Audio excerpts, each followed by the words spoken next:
जय हिंद प्यार साथियों, मैं हूं ब्रिजेश और स्वागत करता हूं आप सभी का आपके अपने इस YouTube चैनल पर। तो प्यार साथियों, आज हम फिर से आपके लिए लेकर आए हैं प्रॉफिट लॉस का चैप्टर। आज हमारा पार्ट 20 है, टाइप हमारा 25 है। तो आज का भी जो क्वेश्चन है बहुत ही शानदार है। ये क्वेश्चन हमेशा कंपटीशन में पूछता है। तो आज इस क्वेश्चन को हम इतना सरल तरीक़ा से बताएंगे कि आप कंपटीशन में बहुत ही अच्छे तरीक़ा से इसको लगा लेंगे और कम समय में। बस इसमें थोड़ा कैलकुलेशन करना है, वरना कॉन्सेप्ट एकदम इसका क्लियर है और ट्रिक भी इसका एकदम क्लियर है। तो चलिए सवालों को लगाते हैं। सवाल को लगाने से पहले मैं आपसे यही कहूँगा कि वीडियो को जो है कि अगर पसंद आता है तो ज़रूर लाइक कीजिए और ज़्यादा से ज़्यादा अपने दोस्त मित्रों में शेयर कीजिए, ताकि वो भी जो बच्चे हैं इस शिक्षा से वंचित न रह जाएँ।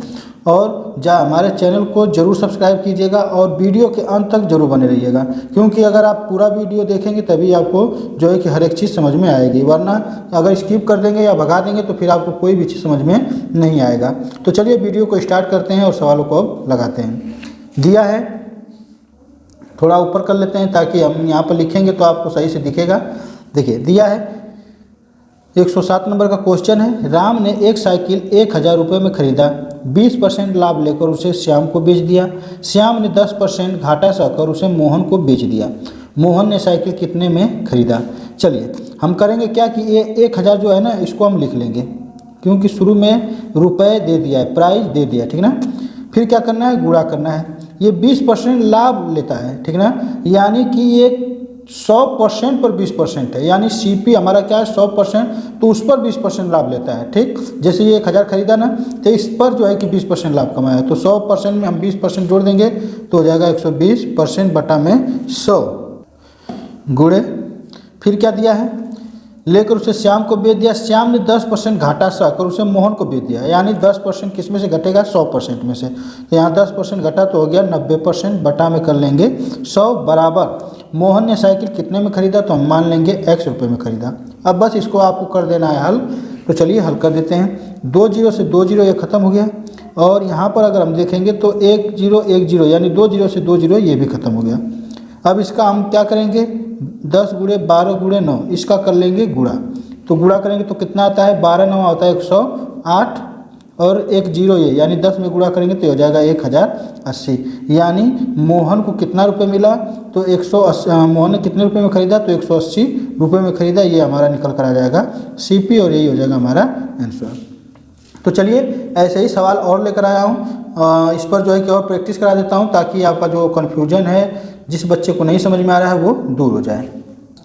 चलिए अगला क्वेश्चन है। A ने एक वस्तु 10% लाभ पर B को, B ने 10% हानि पर C को तथा C ने 20% लाभ पर D को बेचा। यदि D ने सामान को 8000 रुपये में खरीदा हो तो A ने उससे कितना में खरीदा? देखिए ये जो D है ये सबसे लास्ट है, ठीक, और A क्या है, शुरुआत है। यानी A हमें नहीं पता है कि वो सामान कितना में खरीदा है, लेकिन ये है कि वो 10% लाभ लेकर 10% हानि, ऐसे कर कर क्या किया है, सामान को बेच दिया है। तो हम यहाँ पर करेंगे क्या, A का हमें पता नहीं है, तो हम यहाँ पर A को इसी तरह लिख लेंगे, ठीक, गुणे। A ने 10% लाभ लेकर, यानी कि 100 का 10% हो जाएगा 110 बटा में हो जाएगा 100 गुणे। B को तथा B ने 10% हानि पर C को, तो यहाँ पर 10% हानि पर कौन बेचता है, B बेचता है। यानी कि 100 का 90% 10% निकाल कर घटाएंगे तो 90 आएगा बटा में 100 गुणे। C को तथा C ने 20% लाभ पर D को बेचा। C ने किसे बेचा, D को बेचा, कितना पर, 20% लाभ पर। तो 100 का 20% हम निकालेंगे तो 120 हो जाएगा बटा में 100 बराबर 8000 रुपये में खरीदा हो, तो यहाँ दिया D ने सामान को 8000 रुपये में खरीदा हो तो A ने उसे कितना रुपये में खरीदा, तो A का तो हम मान लें, यानी D हमारा कितना है, 8000 रुपये। अब बस सिंपली इसको कर लेते हैं हल और इसका आंसर आसानी से आ जाएगा। जैसे देखिए 2 0 से 2 0 ये ख़त्म हो गया, ठीक ना, और यहाँ पर कहाँ ख़त्म हो रहा है, तो इसको देखेंगे तो यहाँ से 1 0 से 1 0 ये कट गया, 2 6 के 12, 2 5 10 हो गया, ठीक।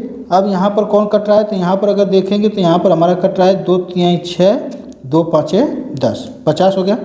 अब यहाँ पर देखेंगे तो हमारा बचा है 11 9 3, तो 11 और 9 और ये हो जाएगा 3 बटा में यहाँ पर बचा है 50 गुणे 5 बराबर में 8000, ठीक।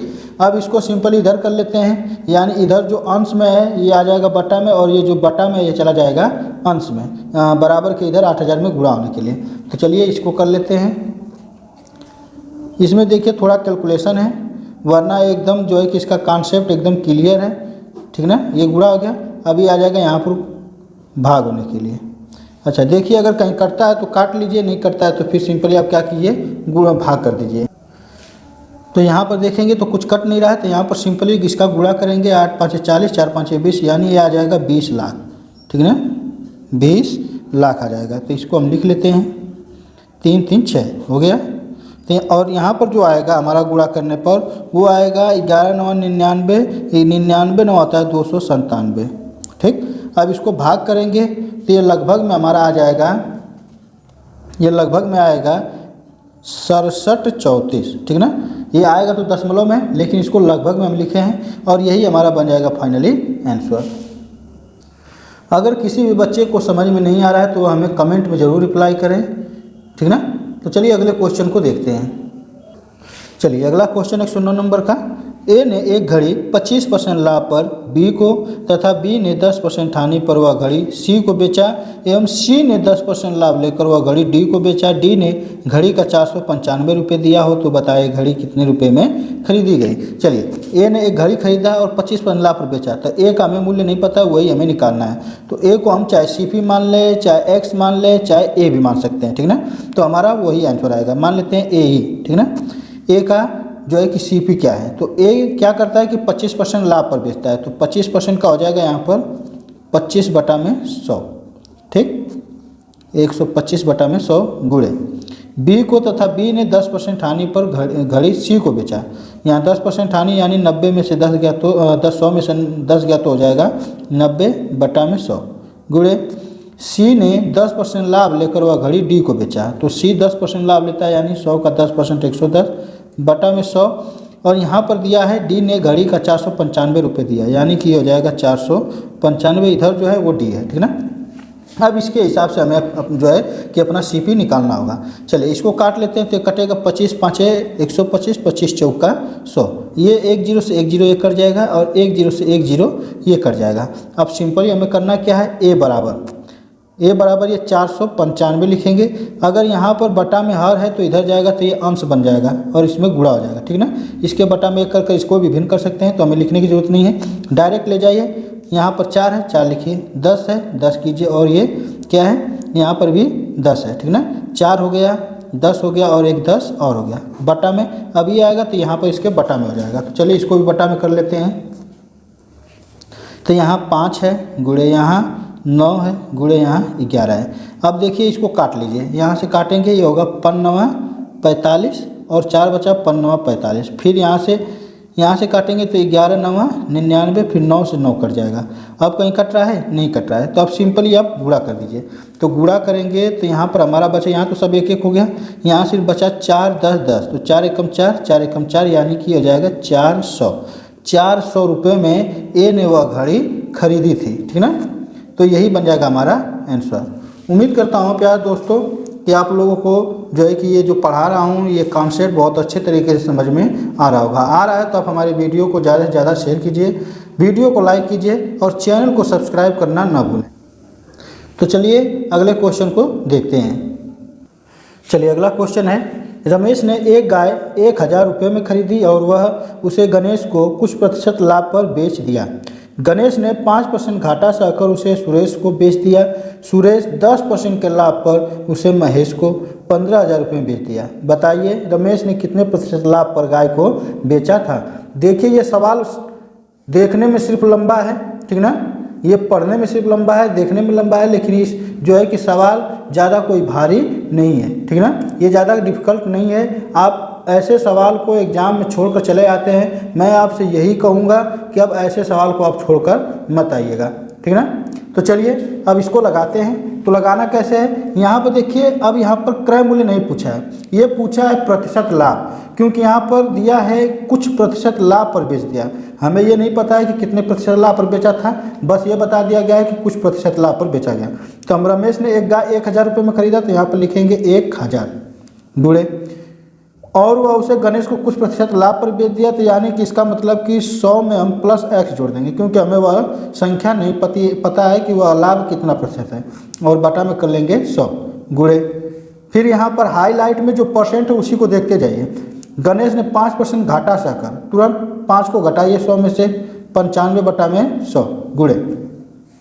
फिर सुरेश 10% के लाभ पर 10% जोड़िए 100 में, तो 110 बटा में 100 बराबर उसे महेश को 15,000 में बेच दिया, यानी महेश कितना में खरीदा 15,000 में, और वह बेचा कितने में, सुरेश कितने में बेचा तो 15,000 में, ये हो गया 15,000। चलिए अब सिंपली इसको कर लेते हैं हल। तो यहाँ देखेंगे तो देखिए यहाँ 3 जीरो से 3 जीरो इसका काट दीजिए, ठीक ना, क्योंकि ये अंश में है और ये क्या होगा, ये भी अंश में है, तो बराबर के इधर इधर अंश कट जाते हैं अगर कटता है तो।